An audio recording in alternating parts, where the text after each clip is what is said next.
Good morning boys and girls and how are you. आज के lecture में हम लोग इलेक्ट्रोकेमिस्ट्री देखेंगे और इलेक्ट्रोकेमिस्ट्री का जो हमारा अगला वाला पॉइंट नेक्स्ट पॉइंट देखेंगे, जिसके अंदर में हम लास्ट लेक्चर में कह रहे थे कि हम लोग क्या करते हैं, जो कंडक्टिविटीज होते हैं सॉल्यूशन की, तो वो चेक कर रहे थे। ठीक है, तो अब यहाँ पे कंडक्टिंग और नॉन कंडक्टिंग जो नेचर होते हैं सॉल्यूशन के, उसके बारे में देखेंगे और उनके टाइप्स भी देखेंगे। ठीक है, मतलब हम देखा है कंडक्टिंग कौन सा होता है, मतलब इलेक्ट्रिसिटी कौन कंडक्ट करता है, ठीक है, या आयंस कौन जनरेट करता है, इलेक्ट्रॉन्स कैसे फ्लो होंगे, तो ये आगे वन बाय वन हम देखते चलेंगे। तो आज के लेक्चर में हमें देखना है कि इलेक्ट्रोलाइट्स क्या होते हैं और नॉन इलेक्ट्रोलाइट्स क्या होते हैं। ठीक है, आज देखेंगे हम non electrolytes and electrolytes. Non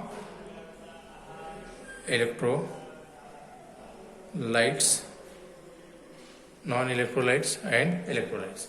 अब नॉन इलेक्ट्रोलाइट्स किसको कहेंगे, फिर उसके बाद देखेंगे इलेक्ट्रोलाइट्स किसको कहेंगे। ठीक है, अब देखिए, एक चीज होती है कंडक्टिंग, मतलब जो इलेक्ट्रिसिटी कंडक्ट करेगा, और एक चीज होती है नॉन कंडक्टिंग, जो कि इलेक्ट्रिसिटी को कंडक्ट नहीं करेगा। ये डिपेंड करता है नेचर ऑफ सॉल्यूशन के ऊपर में। ये कोई सॉल्यूशन कंडक्टिंग होता है, कोई सॉल्यूशन नॉन कंडक्टिंग होता है ना।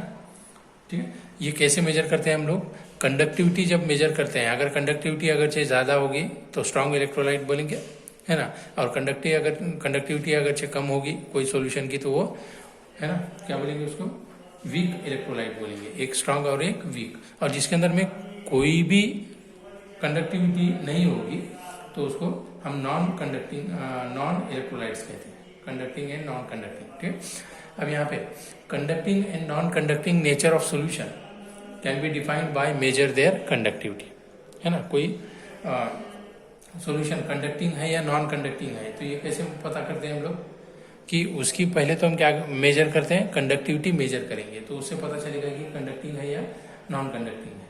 ठीक है, अब जैसे फॉर एग्जांपल मान लो कि नॉन कंडक्टिंग का अगर एग्जांपल देना है, तो हम देख सकते हैं सुक्रोज, कौन सा, सुक्रोज एंड यूरिया। ठीक है, सुक्रोज एंड यूरिया। ठीक है, अब सुक्रोज एंड यूरिया वाटर में डिसोशिएट नहीं होते, दे does not dissociate in water, है ना, they do not dissociate in their aqueous solution, मतलब वाटर के अंदर में सुक्रोज और यूरिया डिसोशिएट नहीं होते बच्चों। ठीक है, तो इनकी कंडक्टिविटी क्या होती है, वाटर में डिसोशिएट नहीं होते, इन द सेंस इनकी कंडक्टिविटी क्या होती है, same as that of water, है ना, same as that of water. ठीक है, तो ऐसे जो सब्सटेंस होते हैं जिनकी कंडक्टिविटी वाटर के बराबर होती है, तो उनको कहा जाता है नॉन इलेक्ट्रोलाइट्स। क्या बोलेंगे उसको, नॉन इलेक्ट्रोलाइट्स। ठीक है, ये हो गया नॉन इलेक्ट्रोलाइट्स। अब देखते हैं दूसरी चीज, on the other hand substances like, अब कुछ ऐसे सब्सटेंस होते हैं on the other hand substances like, जैसे मान लो कि पोटेशियम क्लोराइड लिखा हमने, पोटेशियम क्लोराइड, जैसे KCl, है ना, पोटेशियम क्लोराइड, या तो HCl देखा हमने, HCl, ये क्या होते हैं, एक्वियस सॉल्यूशन में डिसॉल्व हो जाते हैं, डिसोशिएट हो जाते हैं, डिसोशिएट इन एक्वियस सॉल्यूशन। अब ये डिसोशिएट मतलब क्या होता है वो देखो पहले। डिसोशिएट मतलब KCl को मान लो कि मैंने वाटर के साथ में रिएक्ट कर दिया, तो ये क्या करेगा, यहाँ पे हमें दो टाइप के आयंस देगा, एक तो K+ और Cl-, तो ये डिसोशिएट होना इसे कहते हैं, जिसमें आयंस जनरेट हो जाए, क्या हो जाए, आयंस जनरेट हो जाए वाटर के सॉल्यूशन में। जैसे HCl को हमने वाटर में क्या किया, डिसोशिएट किया, तो क्या होगा, H+ और Cl- देंगे, तो ये डिसोशिएशन होगा इनटू कैटायंस एंड एनायंस। ठीक, तो अब यहाँ पे देखते हैं हम लोग कि ये क्या करते हैं, कंडक्ट करते हैं। जहाँ पे पॉजिटिव और निगेटिव चार्ज होगा तो इलेक्ट्रॉन क्या होंगे, ऑब्वियसली फ्लो होंगे, मतलब इलेक्ट्रिसिटी क्या होगी, फ्लो होगी। ठीक है, तो यहाँ पे एक्वियस सॉल्यूशन में जब हम ये डिसोशिएशन देखते हैं, तो इस टाइप के जो सॉल्यूशंस होते हैं, एक्वियस सॉल्यूशंस होते हैं, तो इनको कहा जाता है इलेक्ट्रोलाइट्स। क्या कहेंगे इसको, इलेक्ट्रोलाइट्स, जहाँ पे क्या होंगे, वाटर में डिसोशिएट होंगे और आयन जनरेट करेंगे, डिसोशिएट हो जाएंगे वाटर में, तो उन्हें कहा जाता है इलेक्ट्रोलाइट्स। अब यहाँ पे नॉन इलेक्ट्रोलाइट्स क्यों कहा हमने, क्योंकि सुक्रोज एंड यूरिया वाटर के अंदर में डिसोशिएट नहीं होते, मतलब दोनों की भी कंडक्टिविटी कैसी होती है, वाटर यूरिया और सुक्रोज की सेम ही होती है, तो इसलिए उनको क्या कहा, नॉन इलेक्ट्रोलाइट्स। मतलब सुक्रोज और यूरिया वाटर में डिसोशिएट नहीं होंगे, आयन जनरेट नहीं करते जनरली। और जो डिसोशिएट हो जाएंगे, आयन जनरेट करेंगे वाटर में, तो उनको कहा जाता है इलेक्ट्रोलाइट्स। अब यही हम लोग देखते हैं कि इलेक्ट्रोलाइट्स जो होते हैं वो दो टाइप के होते हैं बच्चों। कितने टाइप के? 2 टाइप्स के। एक होता है strong electrolyte, strong electrolyte, strong electrolyte, और दूसरा होगा वीक इलेक्ट्रोलाइट। दूसरा क्या होगा? Weak electrolyte. एक स्ट्रॉन्ग इलेक्ट्रोलाइट होगा, मतलब यहाँ पे आयंस क्या होंगे, ज्यादा जनरेट होंगे, डिसोसिएशन ज्यादा होगा। और वीक इलेक्ट्रोलाइट्स में डिसोसिएशन क्या होगा, कम होगा। जैसे स्ट्रॉन्ग इलेक्ट्रोलाइट्स के अंदर में अगर से बात करें स्ट्रॉन्ग एंड वीक इलेक्ट्रोलाइट की, तो जो सब्सटेंस होते हैं, जैसे सब्सटेंसेस लाइक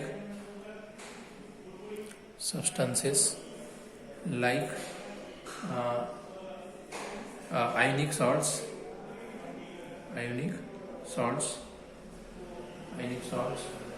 है ना, सब्सटेंसेस लाइक आयनिक सॉल्ट्स, ये क्या होते हैं? Strong acids and strong base. क्या होते हैं? Strong acids and strong base. Strong acids and strong base, है ना। तो ये कंप्लीटली क्या हो जाएंगे? सॉल्युबल हो जाएंगे, डिसोशिएट हो जाएंगे। कंप्लीट डिसोशिएशन मतलब वहां पे थोड़ा भी पार्ट बचेगा नहीं सब्सटेंस का, कंप्लीट डिसोशिएशन। क्या होंगे? Complete dissociation. क्या होगा? कंप्लीट डिसोशिएशन होगा।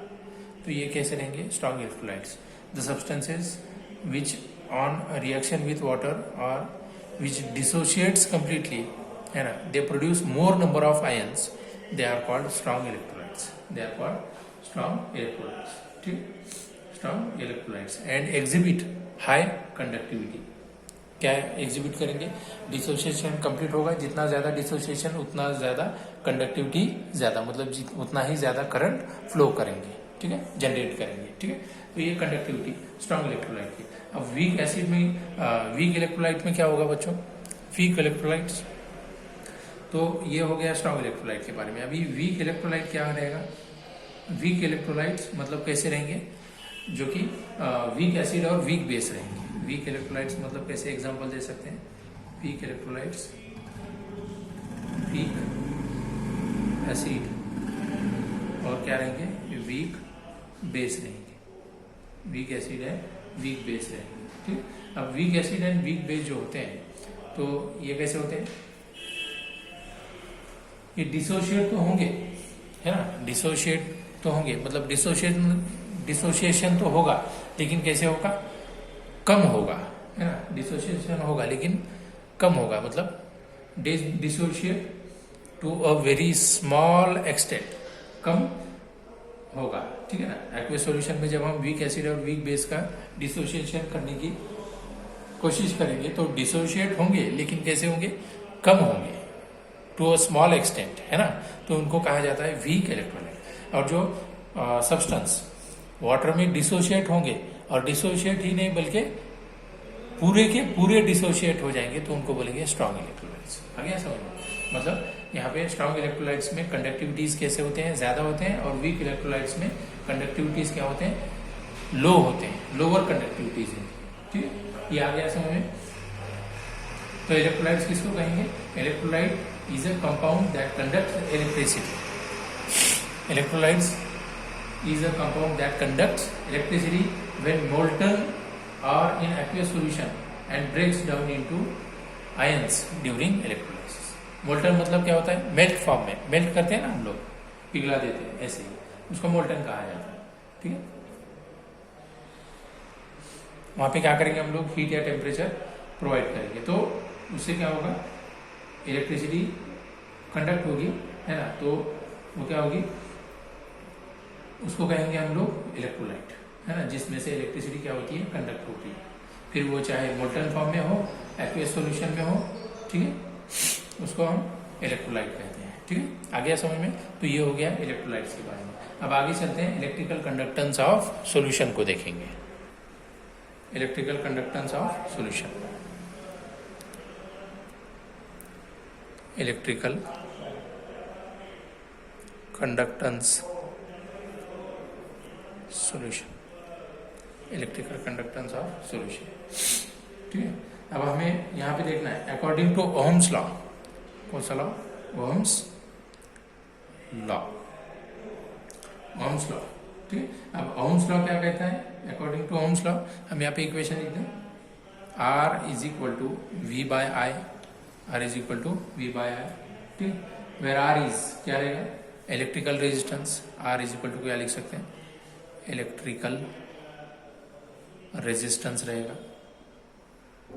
ठीक है, R is equal to electrical resistance, where V is potential difference, V is potential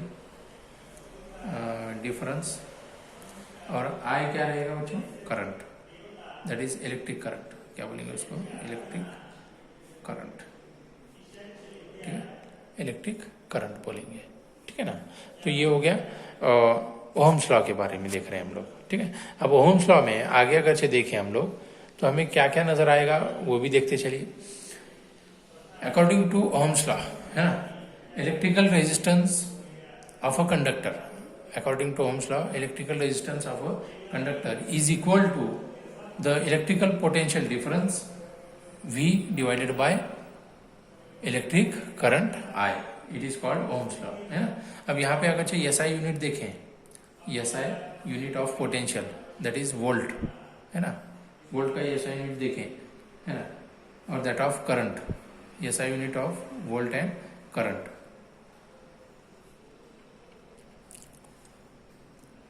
current, ठीक है, तो वो क्या होता है?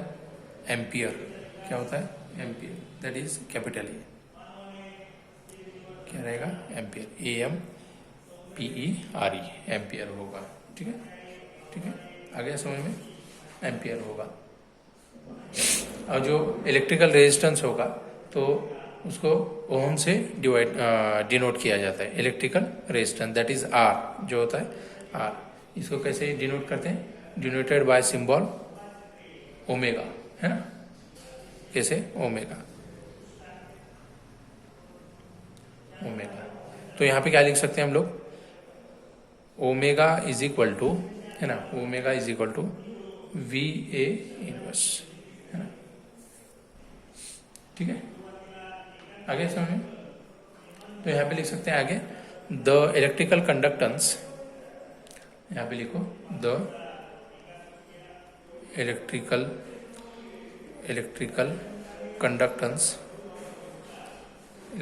Conductance G of a solution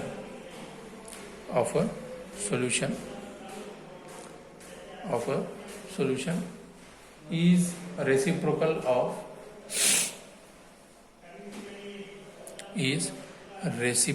of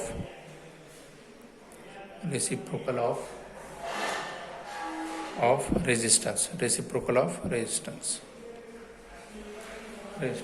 that's why we can write reciprocal बोला है, तो इसको लिख सकते हैं G is equal to 1/R, G is equal to 1/R। ये मान लो इसको हमने इक्वेशन यहाँ पे जो लिखा है इसको इक्वेशन हम 1 देंगे और इसको इक्वेशन ये 2 देंगे।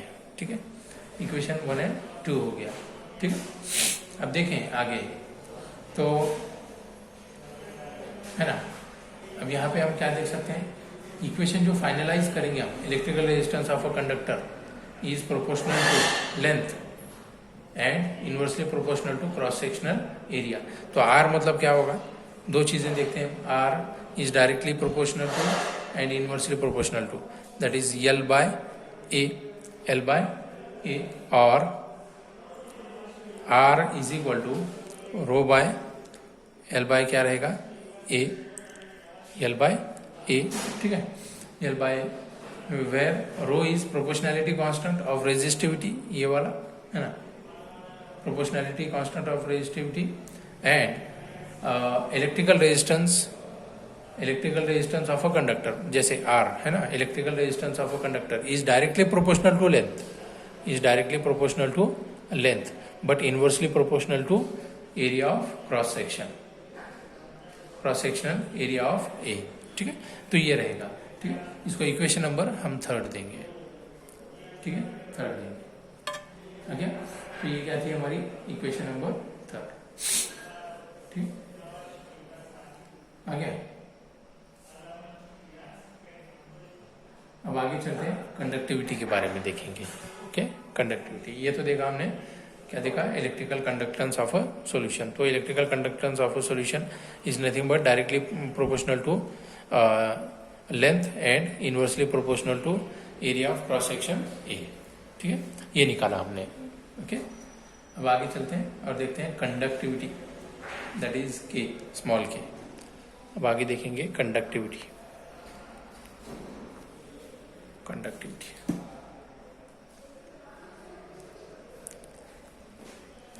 कंडक्टिविटी इसी को लिखा जाता है स्मॉल के।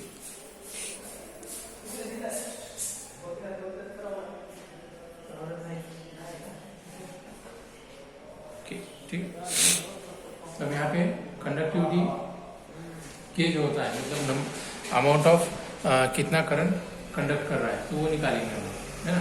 जैसे हमने थोड़ी देर पहले देखा G is equal to 1 by क्या निकाला हमने, R देखा था हमने, इक्वेशन नंबर 2 ये वाली, ठीक है। तो अब यहाँ पे लिख सकते हैं हम लोग, R क्या होता है, डायरेक्टली प्रोपोर्शनल होता है लेंथ को, और इनवर्सली प्रोपोर्शनल होता है क्रॉस सेक्शनल एरिया, है ना। तो यहाँ पे हम लोग लिख सकते हैं G इज इक्वल टू, क्या लिख सकते हैं, G is directly proportional to A by L, है ना, क्या लिख सकते हैं, A बाय L, ठीक है, A बाय L, और इसी को क्या लिख सकते हैं, और G is equal to K into A by L, है ना, where K is the proportionality constant of conductivity, है ना। G is equal to K if length and cross sectional area of conductors are unity, दोनों भी कैसे unity के, ठीक है। तो अब हम यहाँ पे क्या लिख सकते हैं, फ्रॉम इक्वेशन, ये 3 और मान लो इसको इक्वेशन में 4 दे देता हूँ, है ना, फ्रॉम इक्वेशन 3 एंड 4, या तो फ्रॉम इक्वेशन 2 एंड इक्वेशन 4, है ना। यहाँ पे लिखूँ from equation 2 and 4, from equation 2 and 4 we write क्या लिख सकते हैं, we write K is equal to G into L by A is equal to 1 by R into L by क्या रहेगा A, ठीक है। ये इक्वेशन नंबर मान लो, ये हमने 5th दे दी, है ना। तो अब यहाँ पे इक्वेशन 3rd और इक्वेशन 5th को हम लिख सकते हैं कंबाइनिंग इक्वेशन 3rd एंड 4, यहाँ पे लिख दूँ, यहाँ पे लिख देता हूँ combining equation 3 and 5 we can write, क्या लिख सकते हैं, K प्रोपोर्शनैलिटी कांस्टेंट 1 बाय क्या लिख सकते हैं,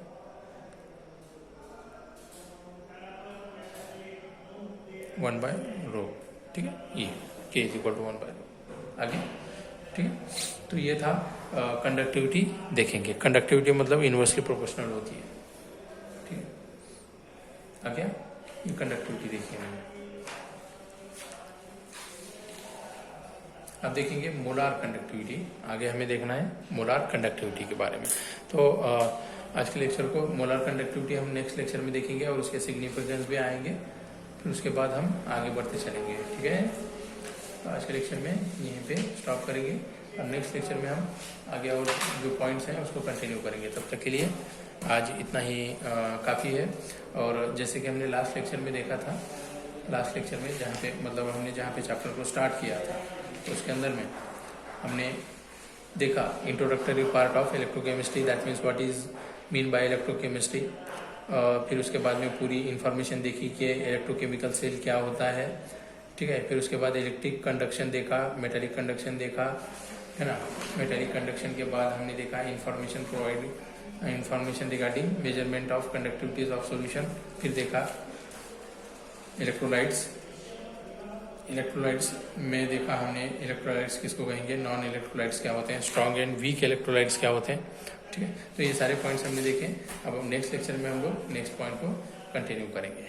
थैंक यू।